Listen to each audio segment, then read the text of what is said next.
A China tinha por volta de 83 tratados internacionais contra a dupla tributação.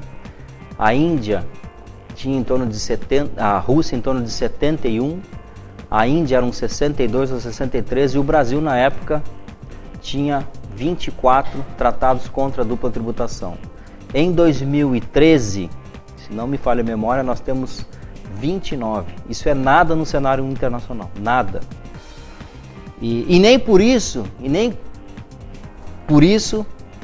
nós não temos discussões no judiciário.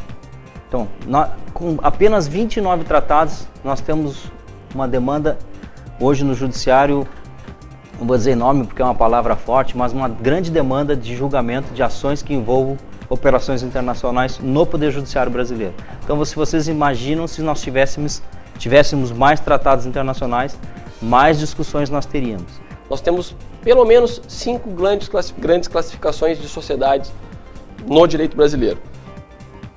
Em relação à personalidade jurídica, a existência de personalidade jurídica ou não, a estrutura do capital social, a responsabilidade, a relação entre o sócio e a sociedade e o objeto social.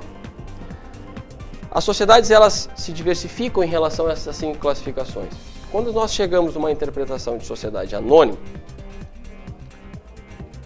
nós temos peculiaridades em relação às últimas 2 classificações: sócio-sociedade e objeto social. Então, a sociedade anônima, ela facilmente pode ser percebida de uma forma antagônica ao que percebemos uma clínica médica, ao que percebemos um escritório de advocacia, ao que percebemos um pequeno comércio ou uma pequena e média indústria.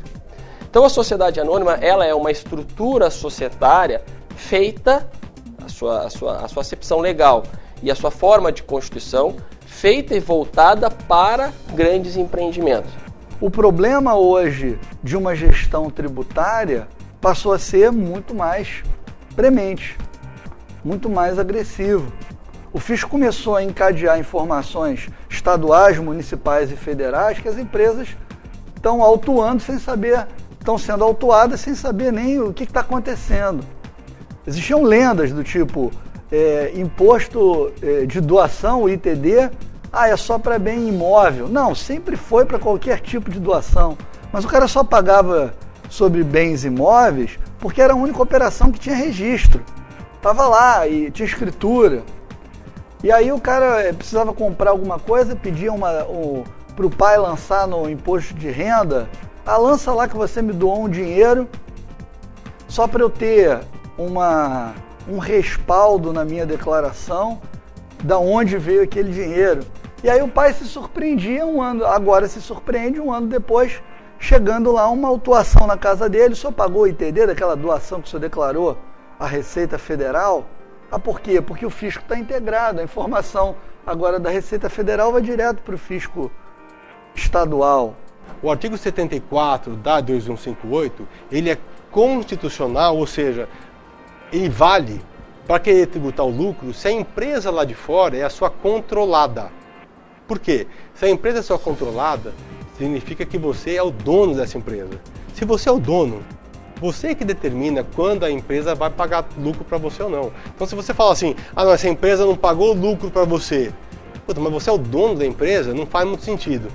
Primeiro, falar sobre alguns conceitos gerais de holdings, falar sobre algumas estruturas específicas, as funções dessas estruturas, depois entrar nos aspectos tributários e societários dessas estruturas voltadas para algumas funções específicas. Os aspectos tributários hoje eu vou analisar mais pausadamente. Os aspectos societários eu prefiro analisar já junto com os casos com vocês, falar um pouco de voto, quórum para deliberação, responsabilidade dos sócios, administradores. Nada impede de no meio da discussão vocês me pararem e fazerem alguma pergunta societária se eu não entrar especificamente num ponto que vocês estão pensando.